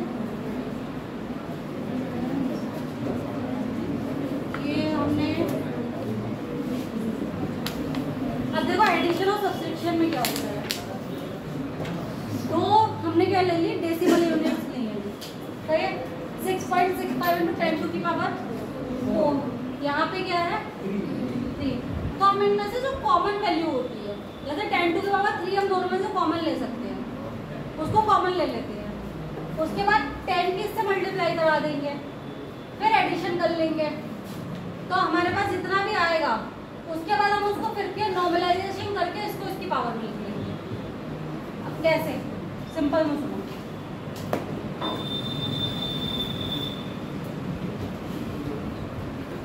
जैसे कि इन्होंने क्या लिख रखा है, रेड कलर दिख रहा था ना, इन्होंने लिख रखा है 6.65 × 10⁻⁴ है हमारे पास, सही है। अब हमें इसमें एडिशन करना है 8.95 × 10⁻³ का, सही है, सही है। यहाँ पे क्या है? दोनों की क्या है? यूनिट डिफरेंस है। इन दोनों में वैल्यू किसकी ज़्यादा होगी? 10⁻⁴ की ज़्यादा होगी। तो 10⁻⁴ में से हम 10⁻³ का हिस्सा निकाल सकते हैं ना, कम में से तो ज़्यादा नहीं निकाल सकते, ज़्यादा में से हम कम को निकाल सकते हैं। तो हम इसको क्या करेंगे? 6.65 × 10⁻³ कर देंगे और एक 10 को अलग कर देंगे, समझे? प्लस 8.95, भाई तुम लोग को गणित पढ़ रहे हो मैं, तो तुम्हारा गणित वाला टीचर तुम लोग नहीं पढ़ाएगा ना, पकड़ जितना तुम्हें मैं डेसिमल समझा रही हूँ, अब समझो, सही है। इतना हो गया। अब इन दोनों में कुछ चीज कॉमन दिख रही है, सही है। तो हम क्या निकाल लेंगे यहाँ से कॉमन में? 10⁻³ आ गया हमारा कॉमन में, सही है। बचता क्या है हमारे पास? 6.65 × 10 प्लस 8.95। इसको 10 को जब इससे मल्टीप्लाई करेंगे तो क्या होगा? जो ये होगा डेसिमल होगा वो इधर को बढ़ जाएगा, 665 अभी दिख नहीं रहा है, दिख रहा है ना? अब मैं सामने बैठूंगी तो वैसे भी नहीं दिखा, हटूंगी तब दिखेगा, सही है। हो गया। अब जब हमने इसको ऐड किया तो हमारे पास कितना आ गया? इन्होंने इसको कर लिया, पर हमने जब इसको ऐड किया तो ऐड करो पूरे, वो कितना आएगा? वर्क करके बताओ जल्दी से।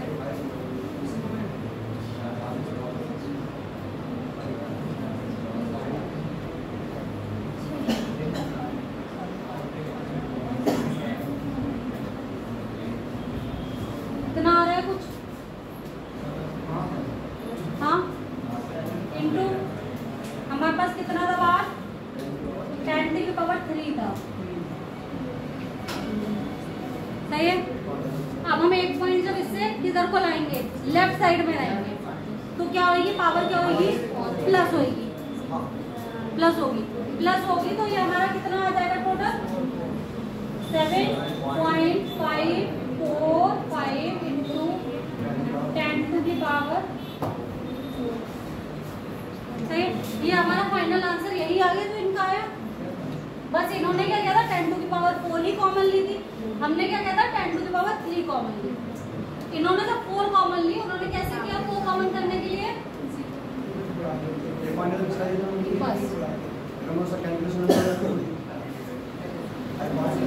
उन्होंने यहाँ वाले में जब ये लिखा है ना तो उन्होंने ये पॉइंट जो था वॉट एवर, सबका अपना अपना तरीका होता है। मैं ये नहीं कह रही शॉर्ट टर्म में कैलकुलेशन करना बहुत अच्छी चीज़ है, तुम्हें जिस तरीके से सिंपल लगे वो करो। समटाइम हम शॉर्ट ट्रिक्स के चक्कर में रॉन्ग ट्रिक्स से भी क्वेश्चन नहीं कर पाते होते हैं, वो फायदा नहीं है। समझ में आया इतना? एडिशन समझ में आ गया, सेम मल्टीप्लिकेशन सेम सब्सट्रैक्शन होता है, जैसे डिवाइड और वो सेम सेम है, ऐसे ही ये सेम सेम है। उसमें भी ये करेंगे, कॉमन ले लेंगे, उसके बाद माइनस कर देंगे, उसके बाद जो भी यूनिट आएगी उसको साइंटिफिक वे में लिख लेंगे। आ गया समझ में सबको? तुम दोनों को आया समझ में पक्का? अब तो ये नहीं लग रहा पहली बार पढ़ रहे हो, सारा कुछ समझ में आया है? अच्छा एलिमेंट क्या होते बताओ, बताओ।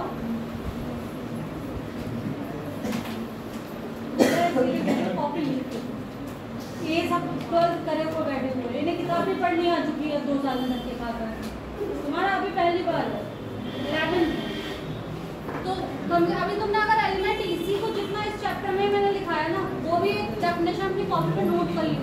और मैं इतना टाइम तुम लोगों को दे रही हूँ कि आराम से इस पन्ने में जितना लिखा है वो तुम लिख पा रहे हो, एकदम से स्क्रॉल तो नहीं कर रही ना, तो फिर तुम लोग इतना समझ के चलो कि लिखते रहो।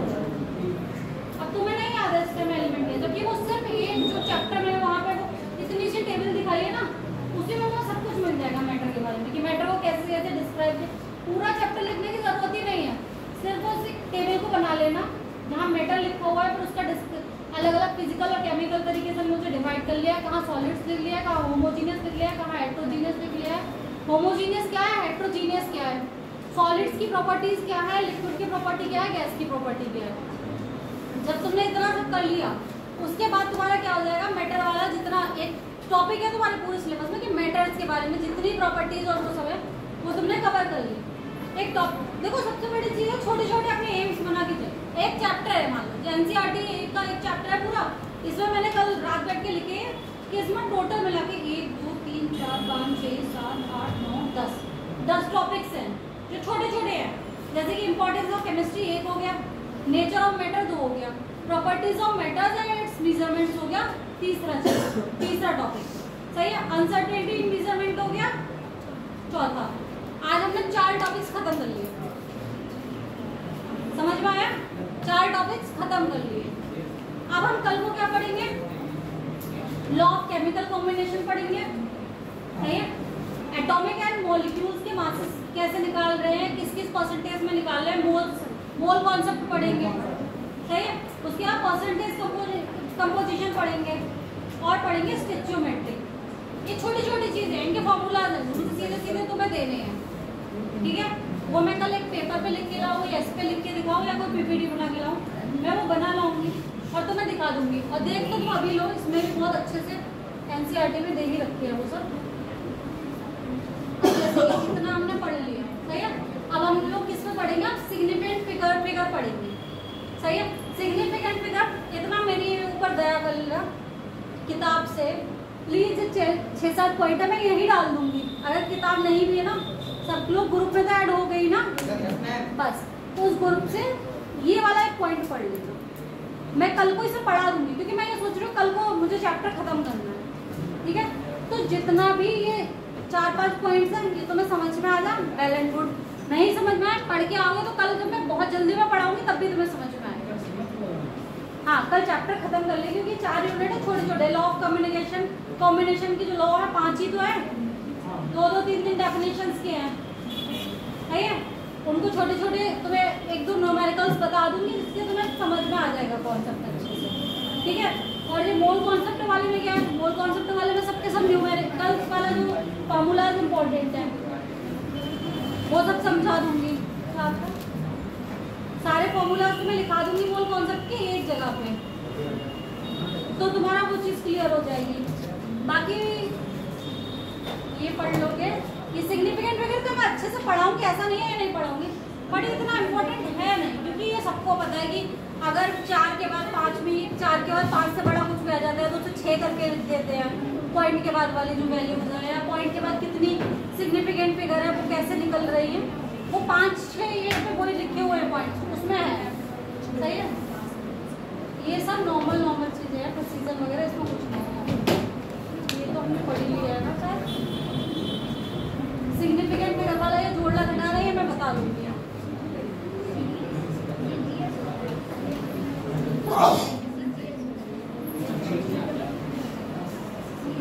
यह है डायमेंशन एनालिसिस। जैसे कि एक डायमेंशन से अगर दूसरी डायमेंशन में हम चेंज कर रहे हैं, जैसे मीटर को सेंटीमीटर में चेंज कर रहे हैं, या डेज में कितने मिनट हो रहे हैं, कितने सेकंड हो रहे हैं, तो ये सब चीज़ें इसमें आ जाएंगी। अपनी अपनी एनसीईआरटी पढ़ के आना, कल बनना ही पीडीएफ पढ़ के आना, जिससे कि पीडीएफ घुमाना ना पड़े, जल्दी जल्दी तुम्हें अगर सब बता रहे हो तो और जितनी चीज़ें समझ में आ रही है उतनी अच्छी है। अब एक दिन में 24 घंटे होते हैं, बताने की जरूरत थोड़ी ना मुझे। 1 घंटे में 60 मिनट होते हैं, ये भी बताने की जरूरत नहीं है। तो वही है इसमें, और कुछ थोड़ी ना डायमेंशन में बस। मगर हाँ सही है, जितना मेरा करने का है वो मैं तुम्हें करा दूंगी, और जो तुम्हारे करने का है ना वो तुम कर लेना। जैसे कि यूनिट कन्वर्टर है, सही है, ये पूरा पीडीएफ आ जाएगा। उसके बाद कल हम जो अच्छे से शुरू करेंगे वो यहाँ से शुरू करेंगे, सही है। लॉ ऑफ कॉम्बिनेशन से इनके जो 5 लॉ है अच्छे से, क्योंकि इससे में आता है अधिकतर एसोसिएशन वाला जो क्वेश्चन होता है, रीजनल एसोसिएशन वाला, और उसमें पूछना होता है कि तुम्हें पहचानना होता है कि इनमें से कौन सा वाला है, ये लॉ ऑफ कॉम्बिनेशन का में से कौन से लॉ का है, कि लॉ ऑफ मल्टीप्लिकेशन वाला है या फिर डेफिनेट प्रोपोर्शनल वाला है। तो इसके तुम्हें क्वेश्चंस को उसमें पता होना चाहिए कि किसकी वैल्यू कैसी आ रही है, तब हमारा कौन सा लॉ। इसमें क्वेश्चंस कम ही आते हैं तुम्हारे पूछने के लिए, बट ये जरूर आ जाता है कौन सा लॉ है, सही है। आता है लॉ से, वही तो क्वेश्चन तो वही हुआ ना कि अगर पूछा कि कौन